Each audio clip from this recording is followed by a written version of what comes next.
गजा में चल रहे संघर्ष विराम के टूटने के डर के बीच मिस्र ने एक ऐसा फैसला लिया है जिसने इस युद्ध विराम को नए दौर में लाकर खड़ा कर दिया। दरअसल ऐसा पहली बार हुआ जब इसराइल ने रेड क्रॉस और मिस्र की विशेष टीमों को आईटीएफ के नियंत्रण वाले गजा इलाकों में घुसने की अनुमति दे दी है। इन टीमों का मिशन बेहद चुनौतीपूर्ण और निर्णायक भूमिका वाली है।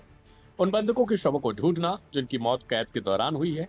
दरअसल हमास के आरोप लगातार यही रहे हैं कि इसराइल शवों को ढूंढने नहीं देता और फिर हमास पर उल्टा आरोप लगाकर युद्ध विराम तोड़ते हुए संघर्ष को और बढ़ावा देता है। इसी बीच मिस्र ने इसका ऐसे हल निकाल लिया जिसके बाद कहा जा रहा है कि इसराइल बैकफुट पर है। यही नहीं, मिस्र के आने के बाद इस अभियान में हमास के प्रतिनिधियों को भी शामिल होने दिया गया है, जो अपने आप में एक बड़ा संकेत है कि दोनों पक्ष दबाव में बातचीत को बनाए रखना चाहते हैं। गवाहों ने दावा किया कि रफा बॉर्डर के पास रेड क्रॉस की गाड़ियों के साथ हमास की शैडो यूनिट भी दिखाई दी, जो इस बात को साफ करती है कि यह ऑपरेशन कितना नाजुक और जोखिम भरा है। इसराइल का आरोप है कि यह कदम मजबूरी में उठाना पड़ा है क्योंकि अभी भी कई बंधकों के शवों की लोकेशन हमास की तरफ से छिपाई जा रही है। इसराइल का मानना है यह युद्ध विराम की शर्तों का स्पष्ट उल्लंघन है।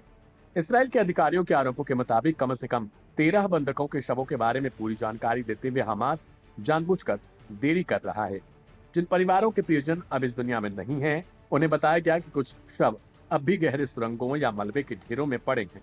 इस बीच इस्राएली मीडिया का दावा है कि हमास के पास ऐसे कई शव मौजूद हैं जिन्हें वह राजनीतिक दबाव बनाए रखने के लिए इस्तेमाल कर रहा है। इस बीच बंधकों के परिवारों का गुस्सा लगातार नेतन्याहू सरकार पर बढ़ रहा है और उनका कहना है कि यदि युद्ध विराम का मतलब सिर्फ बातचीत टालना है तो इसे किसी भी कीमत पर नहीं माना जा सकता। दूसरी ओर हमास का आरोप है कि ये सब कुछ नेतन्याहू की सरकार ही जानबूझकर करवा रही है ताकि मध्यस्थ देशों को हमास के खिलाफ बरगलाया जा सके। इस तनाव के बीच इसराइली प्रधानमंत्री बेंजामिन नेतन्याहू ने इस ऑपरेशन को खुद मंजूरी दे दी है। इसराइल यह भी स्पष्ट कर रहा है कि यदि हमास की ओर से कोई धोखा हुआ तो ऐसी कार्रवाई होगी जिसकी कीमत गजा को भारी चुकानी पड़ेगी। इन सबके बीच अमेरिका भी खुलकर सामने आ गया है। अमेरिकी राष्ट्रपति डोनाल्ड ट्रंप ने हमास को बेहद कड़े शब्दों में चेतावनी देते हुए कहा कि यदि 7 अक्टूबर के हमलों में मारे गए बंधकों के शव, जिनमें 2 अमेरिकी नागरिक भी शामिल हैं, 48 घंटे के अंदर वापस नहीं किए गए तो इसके भयंकर नतीजे होंगे और यह शांति प्रक्रिया पूरी तरह खतरे में पड़ जाएगी। ट्रंप ने यह भी कहा है कि मध्य पूर्व में जो स्थायी शांति की शुरुआती राह बनी है उसकी सबसे ज्यादा जिम्मेदारी हमास पर भी है। वहीं मिस्र की तकनीकी टीम गजा में मौजूद है जो शवों की पहचान और लोकेशन पता करने में मदद कर रही है। यह पूरा ऑपरेशन इस बात का संकेत देता है कि युद्ध विराम के बावजूद हालात बेहद तनावपूर्ण और किसी भी वक्त हालात बिगड़ने की कगार पर हैं। सवाल ये खड़ा होता है कि क्या गजा में ये 48 घंटे इसलिए दिए गए ताकि फिर से इसराइल हमले कर सके और इसका जिम्मेदार हमास को ठहराया जाए, या फिर हमास खुद ये चाहता है कि इसराइल के साथ युद्ध दोबारा ठन जाए। इन सबके बीच गजा के आम लोगों की जिंदगी बेहद खराब हो चुकी है। कुछ दिनों की शांति के बाद फिर से वही डर है कि गजा एक बार फिर बम और बारूदों में गुम हो जाएगा, जहां सिर्फ अंधेरा और बारूदों भरी धूल होगी। क्या सोचते हैं आप? कमेंट बॉक्स में अपनी राय बिल्कुल लिखना मत भूलिएगा।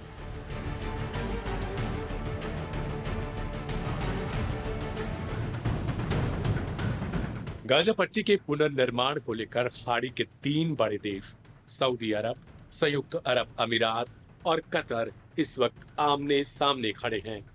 इसराइली हमलों में तबाह हो चुके गाजा के भविष्य के लिए जहां दुनिया मानवीय मदद की बात कर रही है, वहीं ये देश इसे क्षेत्रीय शक्ति संतुलन को नया आकार देने के अवसर के रूप में भी देखने लगे हैं।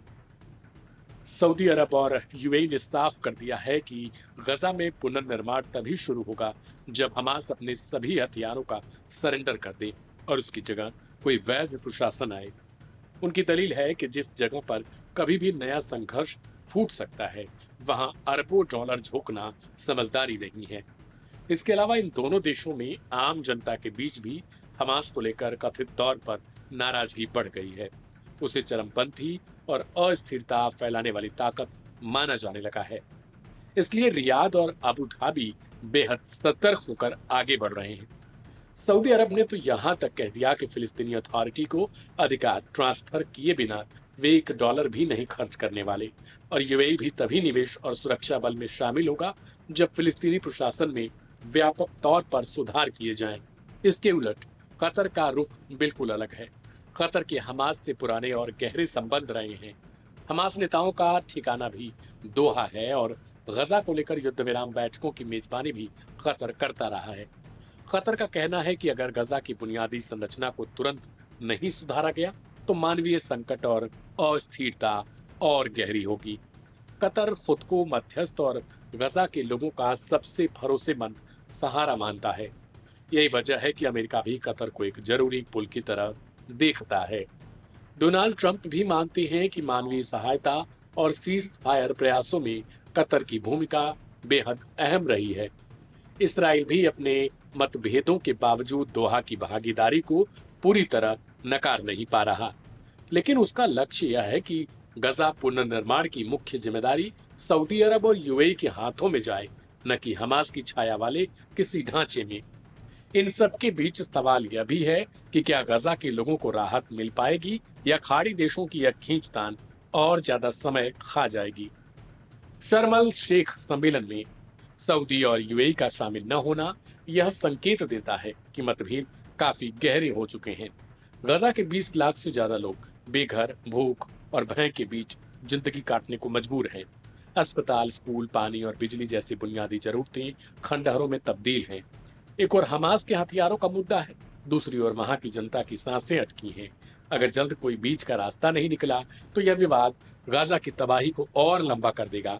अब दुनिया देख रही है, क्या खाड़ी देशों के राजनीतिक हित गजा के मासूम लोगों के जीवन से ऊपर रहेंगे या कोई फैसला ऐसा होगा जिसमें इंसानियत की जीत हो पाएगी।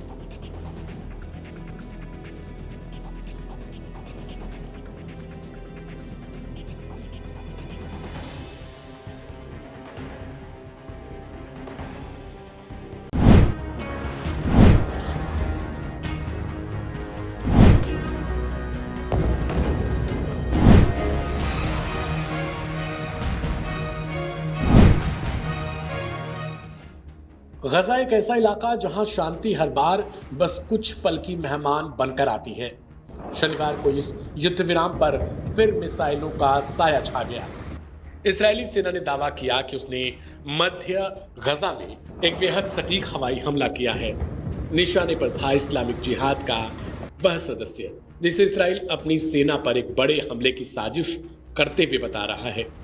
चश्मदीदों ने आसमान से आती मौत को अपनी आंखों से देखा। एक कार पर ड्रोन से हमला हुआ और पलक झपकते ही वो कार आग की लपटों में समा गई। अब सवाल यह है कि युद्ध विराम जब लागू था तब यह हमला इस्राइल ने क्यों किया।